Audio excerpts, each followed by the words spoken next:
My name is Elise and welcome back to another week with the Foundry Kids. I'm super excited to be bringing you a brand new lesson series because it is a brand new month. And so this week we will be talking all about running the race. And our story for today comes out of two different Bible verses. So I'm going to read those to you now.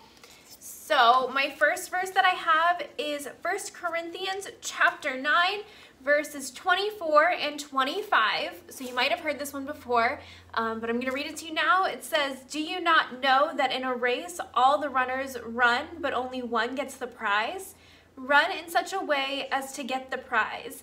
Everyone who competes in the games goes into strict training. They do it to get a crown that will not last, but we do it to get a crown that will last forever." And our next verse that I have is 1 Timothy chapter 4, verse 8. And this one says, "For physical training is of some value, but godliness has value for all things, holding a promise for both the present life and the life to come." So these two verses are going to be really important for our Bible story for today. But before we get into our story, we're going to stand up and sing a song.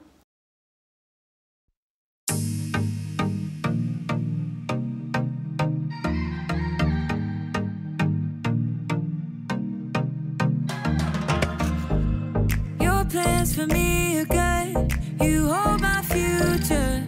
You're working all the time. You're the mountain mover. From sunrise to sunset, till the sun comes back up again. You're by my side. You started a good work in me. I know that you will complete it. You will see it through.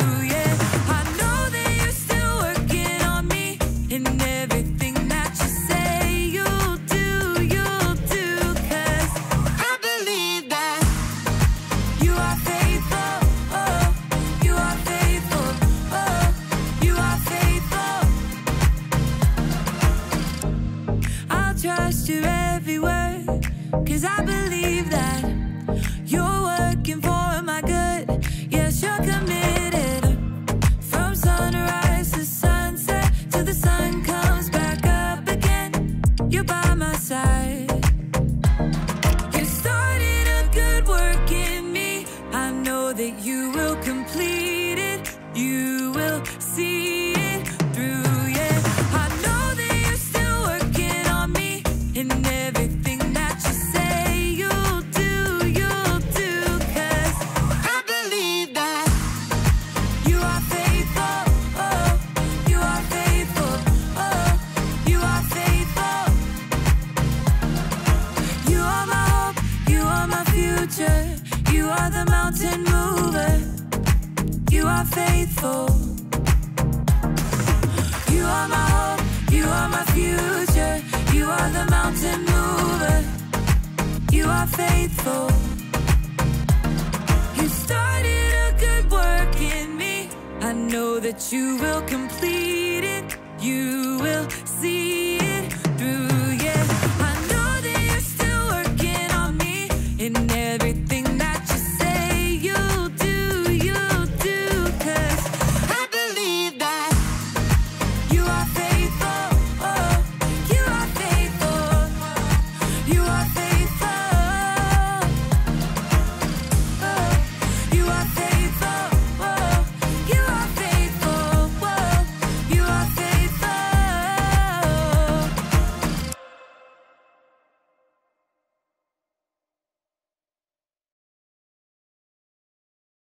Okay, and now let's watch our story for today.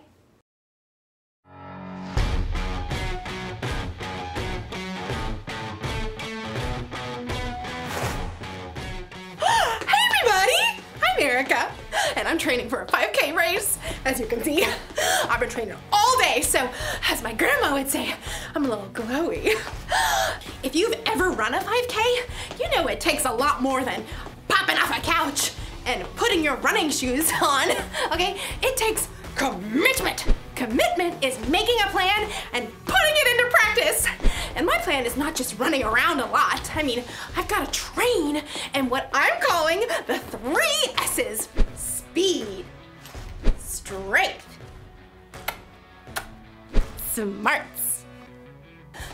running, yes, but I'm also working on my strength.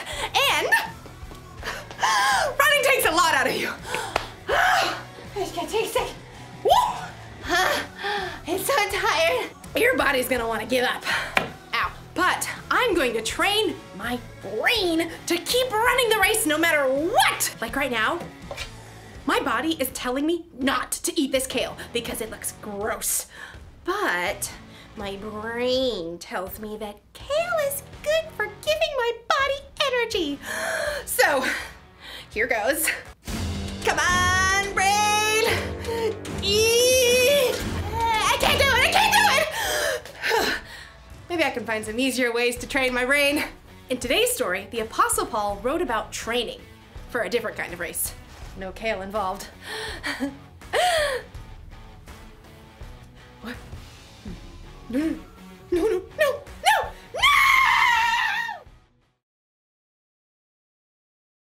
no! The Bible. It's 66 books of history, stories, letters, and poetry that fit together to form God's one big story. The epic adventure of how He created us and loves us so much that He made a way to rescue us. As we travel through the Bible, from Genesis to Revelation, we discover people who met God and found their lives changed forever. Now, for an amazing story inspired by the book of 1 Corinthians, chapter 9, verses 24 through 25. Did you know that some writers of the Bible talk sports? Well, not every sport, but at least one that you are familiar with. Yep, running. Running has been around ever since, well, since God created people. In fact, the Apostle Paul uses running as an example in one of his letters to the church in Corinth. In a race, all the runners run, but only one gets the prize. You know that, don't you? So run in a way that will get you the prize. Now, Paul is talking about more here than just running, but first you have to understand what it takes to run a long race. Let's say you want to run a marathon. That's 26.2 miles. There's no way you can just hop up off the sofa where you've been playing video games for months and run that far. So, you need a plan. When I was preparing for my first marathon, I found this plan. I started training more than 4 months ahead of the race, and I started with just a few miles at a time. Once you've got a plan, well, then you gotta move. That means short runs, long runs, and cross-training to work other muscles and prevent injury. Next up, you've got to fuel. Plenty of water, of course. Plus, you need healthy carbs for your long runs like bananas. And maybe some spaghetti and meatballs. What's the last part of your training? Get ready for it. Rest. If you don't rest and let your body recover, you'll get burnt out or injured. The last few days before a marathon, you don't even run at all. Oh, yeah. Running a long race is no joke. But Paul says what we're doing right now, you and me, is even more important. All who take part in the games train hard. They do it to get a crown that will not last. But we do it to get a crown that will last forever. So I do not run like someone who doesn't run toward the finish line. I do not fight like a boxer who hits nothing but air. Paul packs a lot of weight into just a few sentences. Whether you planned it or not, we are all running a race right now. Okay, so that's a little crazy. Clearly, I'm standing here talking to you, and you aren't outside running laps either. But Paul is talking about a way of life, a journey. We're all focused on the finish line, life forever with Jesus, but in the meantime, every step along the way is important as we live out what matters most. Jesus reminded his followers, "Love the Lord your God with all your heart and with all your soul. Love him with all your mind. Love your neighbor as you love yourself." Yep, love God, love others. That's what matters on this journey together. But just like you can't skip from jogging 1 lap around the school gym to running a 26.2-mile race, you're gonna need some practice. Your Love God, Love Others marathon needs a training plan. Now, none of us have it all figured out, but here are 4 important things to start with. In fact, you may already be doing some of them. First point, hear. God is the master teller of this amazing story. He's the author of this whole race, so the most important thing is learning to hear from God. That means digging into God's Word and hearing the stories and wisdom from people who walked with Him. And you can also hear from God from people around you in your life who know and follow Him. Now, here's the second step in training for our Love God, Love Others marathon. Pray. Okay, when you hear pray, you might think, In nomine Patris et Filii et Spiritus Sancti.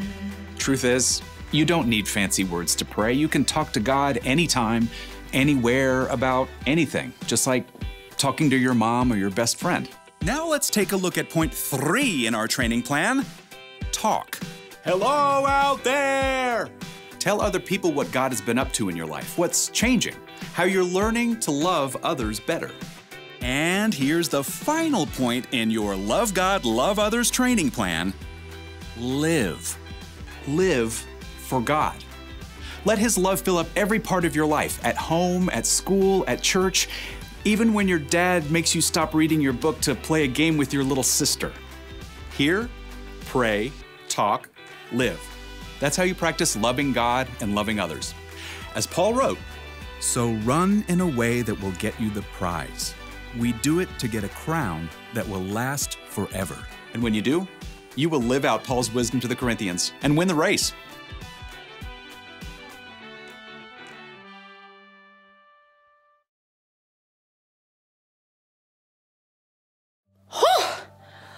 When the Apostle Paul wrote about running a race, it was about way more than a 5K. It was about life, because sometimes life can feel like a race.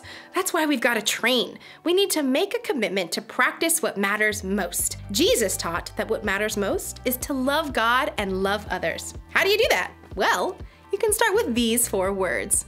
Hear, pray, talk, and live. Hear. Hear from God. Pray. Pray to God. Talk. Talk about God. Live. Live for God. In the race of life, you can't always rely on your own strength.